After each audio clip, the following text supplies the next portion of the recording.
I met yesterday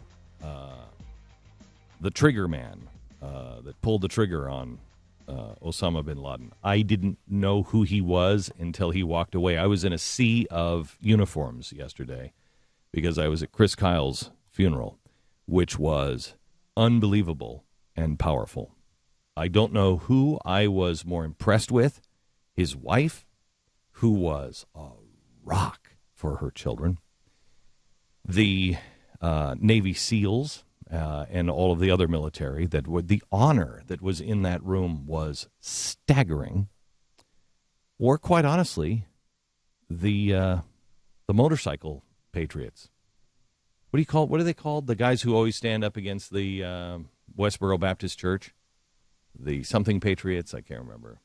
I know who you're talking about, the motorcycle guys. Yeah. There were hundreds of them there. Yeah, because the Westboro Baptist Church was there protesting. It was truly, truly remarkable. We have a video of it, and it's being posted up on the Blaze. We're going to play a little bit of it tonight. But I will tell you that I was bothered. I'm bothered by Chris Kyle's abrupt ending. And a guy who said that he was, they came home and thought he had a long life in front of him. And he didn't. And he was killed a week ago Sunday. And we have been raising money for him. It's almost at $600,000 at mercuryone.org because he gave all of his money for his book, American Sniper, which was a bestseller. That's a lot of money. He gave it to another SEAL, to his mother, after he died, because he was taking care of his mother. And so he gave all of the profits to another guy who died. And he didn't worry about himself. And I think, personally, this is the kind of pass-it-on kind of thing, that when you do something, you don't worry about yourself, you worry about somebody else, and then if you need help, they worry about you. Little did I know that because this community is so tight and they're so honorable and they just never share things.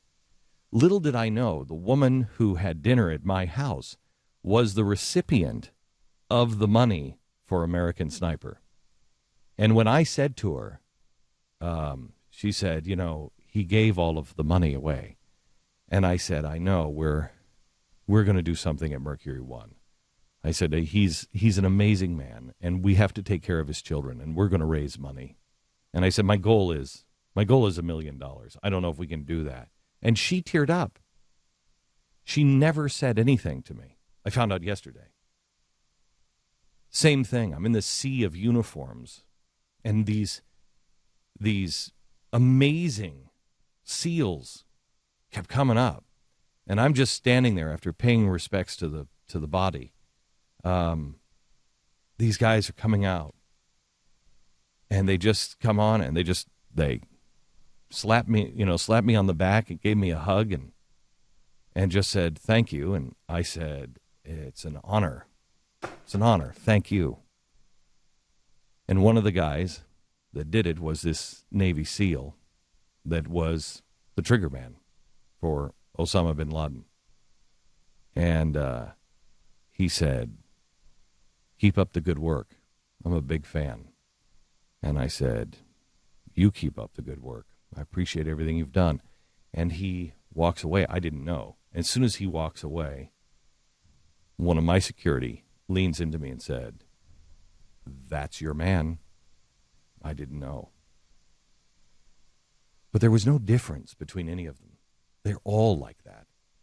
They're all amazing. I think our American Sniper book, now this is from my library. This is Chris Kyle's book.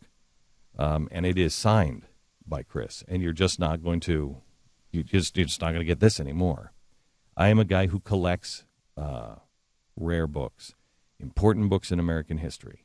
This is an important book in American history. This is a guy who will be talked about for at least a century. He's our Red Baron. It's more than a pizza place. That was an actual guy for Germany in World War I. This is our Red Baron. This is an important book in American history, signed by him. But I I wanted to add, and I just can't take mine off. This is, I have an armband that you had to wear if you were down on the field at Cowboy Stadium. There were probably 10,000 people there yesterday.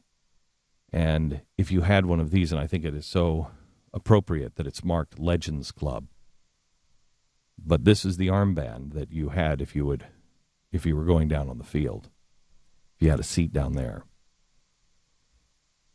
And then there's this. This is the program that was handed out to everybody who was there. And on the very back are the letters to their dad from the two children. One of them is, "Daddy, I love you. You're the best dad ever. I never wanted you to die.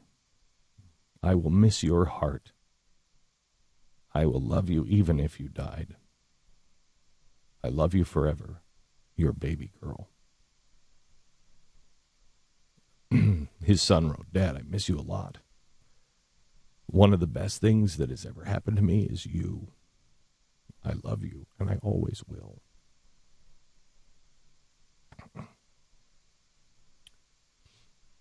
This is my wife's floor tag off of her wrist and my program, and I'm putting it in the book. I don't have one of these now for the American library that I'm putting together because this is my book, and it is hard to give up, but it is so worth it because it will go help take care of his children. If you would like this book, it is now being auctioned off at glennbeck.com. All of the proceeds go to his family, and it's being auctioned off. It is currently at $5,000, but it is worth so much more. Or if you want to buy a T-shirt, that the net proceeds, go to his family, or you just want to make a donation, go to glennbeck.com or mercury1.org, and the details are there. I was trying to think last night, what do I take away from all of this as we close this chapter? What's the takeaway? What is the story I will tell my 8-year-old son? And as I was thinking last night, I thought, maybe it's this. I didn't get home until 11:30 last night. And tonight, maybe I will kneel at his bedside and tell him, "Son, there was once a boy whose daddy gave him a BB gun. He was little, he was about your age, and he learned to shoot it. And he got really, really good at shooting. It's one of those talents that God gives you. But then he asks you in the end, what did you do with your talent?" And I know what you're thinking, buddy. Shooting a gun can come from God? Yes, son, it can.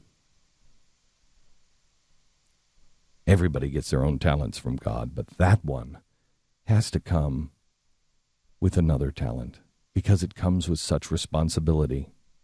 If God is going to give somebody the gun gift, he has to make sure that another gift is already in place. And that's discernment. The gift of discernment. The gift of knowing good from bad in a second. I pray that you will never have to pull a trigger, son. But if you do, you'd better be right. Your head better be clear enough to ask God for an answer and to trust what you feel. The little boy whose dad gave him a BB gun grew up to be a hero. Chris had discernment. He was crystal clear about the good guys and the bad guys. But killing guys was not all there was to Chris Kyle. He was a hero for how he loved as well. He gave away his chance to be rich so that his friend's mom could have a house and food. His friend had just died in battle. Once in the car, his sweet wife confessed her weaknesses. She said, "I'm a mess, Chris." But her husband didn't make her pay for that. He loved her mess. He said, "Babe, you're a package deal." His legend was growing as a warrior, but rather than build on it, he left from the military to be a dad. You see, Rafe, when God told Chris it was okay to shoot, he did. When God told him it was time to sheathe his sword, learn how to love, even better than he shot, he listened and obeyed and did that too. It's discernment, knowing the difference between right and wrong, having the courage to be honest. It's like Sir Galahad. My strength is as the strength of 10 because my heart is pure. And then when my story is told and my little boy's eyes are closed, I will probably stay on my knees a little longer than usual and lay my head on that little boy's chest and thank God out loud that I've been given this gift of a son. And I will quietly once again ask God to help this dad be just a little more like Chris Kyle.